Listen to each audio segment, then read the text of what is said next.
Hello and welcome back to the channel. Today we're making Kitsune Udon.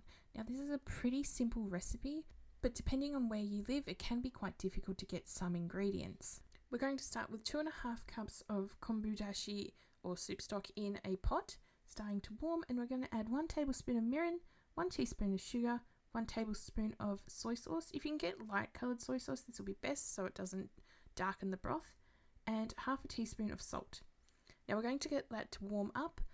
Don't let it boil because it will make the kombu dashi taste a bit funky. Stir it occasionally as it heats up, making sure that, again, it doesn't bubble too strongly.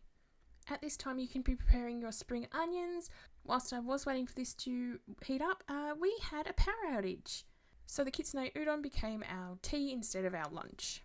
Turns out the broth keeps quite well if you cool it and have to reheat it. While the broth is warming, you can start preparing your seasoned tofu fried pouches, or if you can't find them like we couldn't, we used fried bean curd.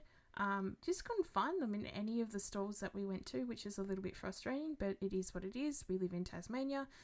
Not everything gets here. To prepare, I put the fried bean curd in a frying pan with a little bit of oil.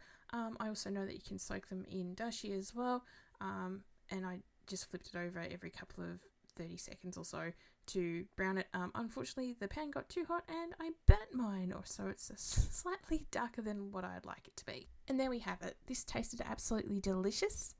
This was quite a light meal and definitely worth making. Very simple, just takes a bit of time and not a power cut. If you enjoyed the video, please leave a like or subscribe to the channel, and I hope you're enjoying our November videos.